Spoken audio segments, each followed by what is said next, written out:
Everyone, welcome to our channel MAPS students.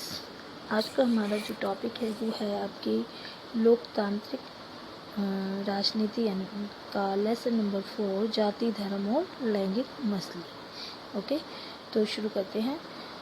पिछले अध्याय में हमने पढ़ा कि सामाजिक विभाजन लोकतंत्र के लिए कोई खतरा नहीं है।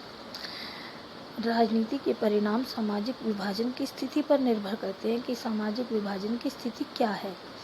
और हमने अपने प्रीवियस लेसन्स में भी पढ़ा है कि सामाजिक विभाजन किन किन आधारों पर किया जाता है, जैसे धर्म के आधार पर, जाति के आधार पर, रंग और नस्ल के आधार पर, है ना। इस अध्याय में हम उन सामाजिक अंतरों के विषय में बात करेंगे जो सामाजिक विभाजन का रूप ले सकते हैं। वो है जाति, धर्म और लिंग। हम इसके गुणों तथा राजनीति में जो इसके परिणाम है उसको समझेंगे। इस अध्याय में हम मुख्य बिंदुओं पर भी चर्चा करेंगे जो जैसे लैंगिक मसले और राजनीति, धर्म, सांप्रदायिकता और राजनीति, जाति और राजनीति। अब बात करते हैं लैंगिक मसले और राजनीति के बारे में। ठीक है। निजी और सार्वजनिक का विभाजन। भारत में लैंगिक असमानता को स्वाभाविक या प्राकृतिक रूप से अपरिवर्तनीय माना जाता है। जिसमें परिवर्तन नहीं किया जा सकता। जैसे लोग समझते हैं कि महिलाओं के सिर्फ दो काम हैं, एक तो घरेलू काम करना और दूसरा बच्चों की देखभाल करना।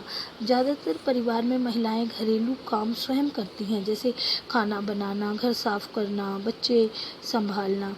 ऐसा नहीं है कि पुरुष उस काम को कर नहीं सकते हैं, परंतु वो ये सोचते हैं कि ये काम महिलाओं के हैं तो महिलाओं को भी करने हैं। एक एग्जाम्पल देते हैं, जैसे कोई भी दर्जी है, ठीक है, वो अगर बाहर सिलाई करता है तो उसे उसके पैसे मिलते हैं, है ना, उस काम के लिए। तो पुरुष आसानी से उस काम को कर लेते हैं। अगर वही काम उसे घर पर करना पड़े तो वो बहुत मुश्किल लगता है। जैसे ज़्यादातर होटलों में खाना बनाने का काम, और एग्जांपल देखते हैं, जैसे ज़्यादातर होटलों में खाना बनाने का काम पुरुष करते हैं क्योंकि उनको वहाँ पर इस काम के लिए पैसे मिलते हैं। पर जब वही काम महिलाएं करती हैं तो उस काम को मूल्यवान नहीं माना जाता। इससे हम क्या कहते हैं, श्रम का लैंगिक विभाजन। पहले तो विश्व के अनेक देशों में महिलाओं का राजनीति में जो भागीदारी थी वो प्रतिबंधित थी, और कई जगहों पर कई देशों में तो केवल पुरुषों को ही वोट देने का अधिकार था। केवल पुरुष को ही सार्वजनिक क्षेत्रों में भाग लेने दिया जाता था। परंतु जब यह अंतर राजनीति में भर कर आया तो महिलाओं ने बहुत विरोध किया। उन्होंने मत देने का अधिकार, एक समान राजनीतिक अधिकार और शिक्षा तथा रोजगार में के जो समान अवसर हैं उसके लिए उन्होंने मांग की। यह विरोध कुछ समय बाद आंदोलन के रूप में बदल गया, क्योंकि महिलाओं का ये कहना था कि उन्हें राजनीति में भी बराबर का अधिकार दिया जाए, उन्हें वोट देने का अधिकार हो, उनके जो राजनीतिक अधिकार हैं वो भी उन्हें पुरुषों के समान मिलें, और जो शिक्षा और रोजगार के अवसर की मांग है वो भी उन्हें प्राप्त हो। ये विरोध कुछ समय बाद नारी आंदोलन के रूप में जाना गया। इससे महिलाओं को सार्वजनिक क्षेत्र पर सकारात्मक प्रभाव मिला। जैसे महिलाएं वैज्ञानिक, डॉक्टर, इंजीनियर, वकील के रूप में प्रकट हुई, और इसके साथ साथ जैसे स्वीडन और नॉर्वे जैसे देशों में तो सार्वजनिक जीवन में पुरुषों की अपेक्षा महिलाओं की भागीदारी ज़्यादा है। परंतु भारत में भी अभी बदलाव की ज़रूरत है।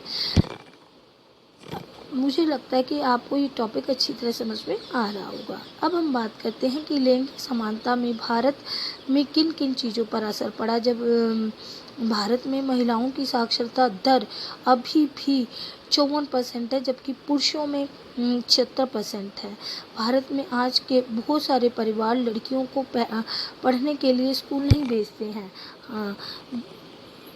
एक उदाहरण बताती हूँ मैं आपको कि जैसे गांव में लड़कियां हैं, वहाँ पर मिडिल स्कूल है, तो उन्हें मिडिल स्कूल तक की शिक्षा प्रदान की जाती है। उन्हें हायर एजुकेशन के लिए स्कूल कॉलेज नहीं भेजा जाता है। क्यों? लोगों के मन में ये धारणा बनी हुई है कि इन्हें क्या करना है, पढ़ने के बाद इन्हें घर का काम ही तो करना है, जबकि पुरुषों को क्या करना है, उन्हें कमा कर लाना है। और ठीक है, तो इसीलिए उनके मन में जो धारणा बनी हुई है उसके रहते वो आगे की शिक्षा के लिए भी बच्चों को, लड़कियों को नहीं भेजते और अपने संसाधनों को बेटों पर ज़्यादा खर्च करते हैं, जिसकी वजह से साक्षरता दर पर भी असर पड़ता है।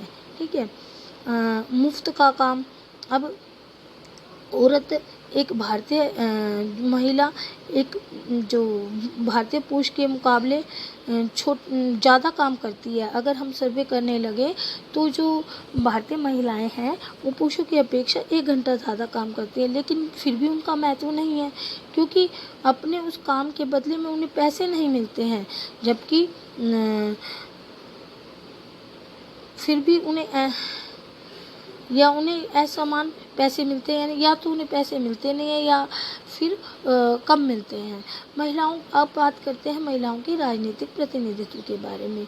महिलाओं से जुड़ी मांग या जो उनके मुद्दे थे उन पर पर्याप्त ध्यान नहीं दिया जा रहा है, क्योंकि इसीलिए उन्होंने सत्ता में साझेदारी की मांग की। लोकसभा में केवल 10% महिलाएं और राज्यसभा में केवल 5% महिलाएं हैं। अगर हम महिलाओं की राजनीतिक प्रतिनिधित्व की बात करते हैं तो इसको बढ़ाने का एक मात्र तरीका है कि हम कुछ सीटें महिलाओं के लिए आरक्षित कर दें, जैसे कि ग्रामीण सरकार में किया गया है कि पंचायत में 1/3 जो सीटें हैं वो महिलाओं के लिए आरक्षित हैं। वहीं राज्यसभा और लोकसभा में दोनों में ये मांग की जा चुकी है, परंतु ये बिल अभी तक पास नहीं हुआ है। लेकिन हाँ, आज की स्थिति में परिवर्तन जरूर हुआ है। आज महिलाओं का जो राजनीतिक प्रतिनिधित्व है वो आगे